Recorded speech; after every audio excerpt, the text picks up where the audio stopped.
Acquérir l'amour de Dieu. Par saint François de Sales. Si vous me demandez comment pourrais-je faire pour acquérir l'amour de Dieu, eh bien, en voulant l'aimer tout simplement. Mettez-vous donc en la pratique par une continuelle application de votre esprit en Dieu. Plus loin, il dit à propos de la dévotion, la vraie et vivante dévotion présuppose l'amour de Dieu. Ainsi, elle n'est autre chose qu'un vrai amour de Dieu, mais non pas toutefois un amour tel quel. Car, en tant que l'amour divin embellit notre âme, il s'appelle grâce, nous rendant agréable à sa divine majesté. Ensuite, en tant qu'il nous donne la force de bien faire, il s'appelle charité. Et enfin, mais quand il est devenu au degré de perfection auquel il ne nous fait pas seulement bien faire, mais il nous fait opérer soigneusement, fréquemment et promptement, alors il s'appelle dévotion. La personne dévouée reçoit le plaisir et la douleur avec un cœur presque toujours semblable. La vraie et solide dévotion consiste en une volonté constante, résolue, prompte et active d'exécuter ce que l'on sait être agréable à Dieu. La charité et la dévotion ne sont non plus différents l'une de l'autre que la flamme l'est du feu, d'autant que la charité étant un feu spirituel, quand elle est fort enflammée, elle s'appelle dévotion. Que si la dévotion n'ajoute rien au feu de la charité, sinon la flamme qui rend la charité prompte, active, empressée, qui prend un soin attentif non seulement à l'observation des commandements de Dieu, mais à l'exercice des conseils et inspirations célestes. L'amour, c'est comme un bel arbre duquel la racine est la convenance de la volonté au bien, le pied en est la complaisance, sa tige, c'est le mouvement, les recherches, poursuites et autres efforts en sont les branches, mais l'union et la jouissance en est le fruit. Ainsi l'amour semble être composé de ces 5 principales parties sous lesquelles une quantité d'autres petites pièces sont contenues. La complaisance, c'est le réveil du cœur, mais l'amour en est l'action. La complaisance le fait lever, mais l'amour le fait marcher. L'amour donc n'est autre chose que le mouvement, l'écoulement et l'avancement du cœur vers le bien. Voici ce que dit Fénelon sur le même sujet. Le pur amour est celui qui va toujours droit à Dieu en pleine simplicité. Nous devons nous souvenir en effet et demeurer convaincus par une bonne foi, pour une bonne foi, que l'amour n'est qu'un acte intérieur de notre volonté. Nous aimons par conséquent tant que nous sommes là à vouloir aimer. Aimer Dieu et sa volonté plus que nous-mêmes, c'est vouloir bien l'aimer jusqu'à lui sacrifier ce que nous aimons et ce que nous estimons le plus au monde. Or, ce n'est que sur l'autel de la croix, qui détruit et anéantit ce qu'il y a de plus cher à notre propre volonté, que ce pur et amoureux sacrifice est fait et consommé. Quel admirable langage que celui-ci! J'ai eu faim, j'ai eu soif, et vous m'avez rassasié. J'ai été nu, et vous m'avez couvert. Qui ne verra ici, en effet, une faim et une soif de charité? Partout nous retrouverons donc cette loi d'union, d'amour, d'assistance mutuelle par laquelle Dieu a voulu lier et réunir ses enfants. Maître de ses dons et de tous les biens de la terre, il pouvait les dispenser par lui-même à chacun, également et suivant leurs besoins. Mais il a voulu rendre les hommes intermédiaires de ses bienfaits pour établir entre eux ces rapports de charité et de reconnaissance. Ayant tout reçu de vous, ô mon Dieu, nous tâcherons de ne point oublier que c'est pour répandre à notre tour vos dons dans le sein de l'indigence, afin qu'ils suscitent envers leur auteur une double reconnaissance. Toujours sur le même sujet, par Thérèse d'Avila. Plus on connaît Dieu, plus aussi on l'aime et on le glorifie.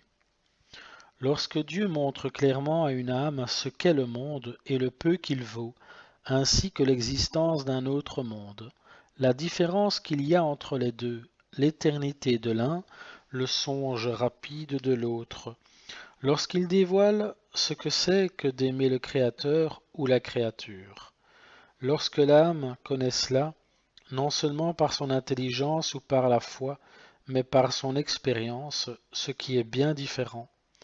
Lorsqu'elle voit et éprouve ce qu'elle gagne à aimer le Créateur, ce qu'elle perd à aimer la créature, ce qu'est l'un, ce qu'est l'autre, lorsqu'elle voit encore beaucoup d'autres vérités que le Seigneur enseigne à ceux qui s'abandonnent à sa conduite dans l'oraison ou qu'il daigne instruire, alors elle aime d'une manière beaucoup plus parfaite que ceux qui ne sont pas élevés à cet état. L'âme, éclairée de la sorte, possède un amour purement spirituel. Les âmes que Dieu élève à cet état sont des âmes généreuses, des âmes royales. Elles ne permettent point leur bonheur, elles ne mettent point leur bonheur à aimer quelque chose d'aussi misérable que nos corps, dont la beauté et la grâce, cependant, peuvent bien plaire à leurs yeux et dont elles loueront le Créateur. Mais s'y arrêter sans passer outre à ce premier mouvement de les aimer pour ces seules qualités, cela non. Il leur semblerait ainsi s'attacher à des choses sans poids et chérir une ombre. Elles ne laissent pas toutefois d'avoir de la reconnaissance pour eux et les paient de retour en les recommandant à Dieu, car c'est lui qu'elles chargent de ce soin. Elles comprennent que l'amour dont on les honore vient de lui, puisqu'il semble qu'elles n'ont rien en elles-mêmes qui mérite d'être aimées, et que si on les aime, c'est parce que Dieu les aime. Après avoir bien tout considéré, je pense quelquefois que s'il ne s'agit pas de personnes qui puissent nous aider à acquérir les biens parfaits, il y a un profond aveuglement à vouloir être aimé des autres.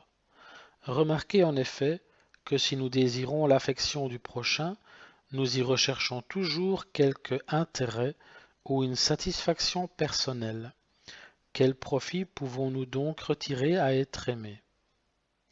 Mais quoique notre amour soit bon, il nous est très naturel de désirer être aimé. Or, lorsque vous venez à recevoir cette paye, vous reconnaissez qu'elle n'est qu'une paille légère. Tout cela n'est que de l'air. Ce sont des atomes que le vent emporte. Lorsqu'on nous a beaucoup aimés, que nous en reste-t-il? Aussi ceux dont je parle ne se soucient-ils pas plus d'être aimés que de ne l'être pas, à moins qu'il ne s'agisse de ceux qui, comme je l'ai dit, peuvent nous aider à acquérir la perfection. Ils comprennent que, sans leur dévouement, ils succomberaient promptement sous le poids de la faiblesse humaine. Ceux-là, direz-vous, n'aiment donc et ne savent aimer personne si ce n'est Dieu? Je réponds qu'ils aiment beaucoup plus. Leur amour est plus vrai, plus ardent et plus utile. Enfin, c'est de l'amour. Ils sont toujours beaucoup plus portés à donner qu'à recevoir. Telle est leur disposition à l'égard du Créateur lui-même.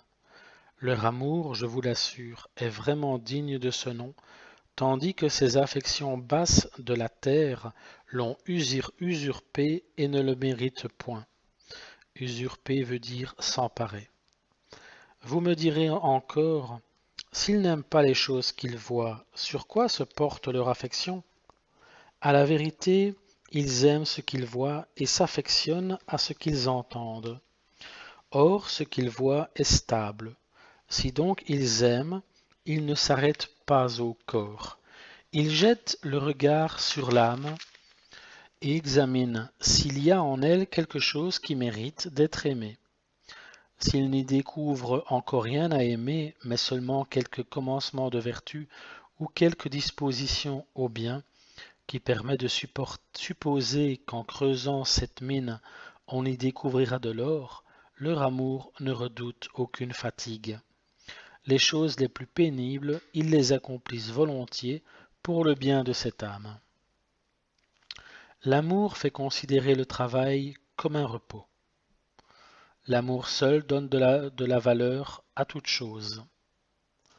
Par ailleurs, peut-être ne savons-nous pas ce que c'est qu'aimer, et je ne m'en étonnerais pas beaucoup. Celui qui aime le plus n'est pas celui qui a le plus de consolation, mais celui qui est le plus résolu à contenter Dieu en tout, à faire tout son possible pour ne point l'offenser, à le prier toujours davantage pour l'honorer et la gloire, pour l'honneur et la gloire de son Fils, ainsi que pour l'exaltation de l'Église catholique. Telles sont les marques de l'amour. N'allez pas vous imaginer cependant qu'il faille, pour aimer véritablement, ne jamais songer à autre chose, et que tout est perdu pour vous si vous venez à vous distraire tant soit peu.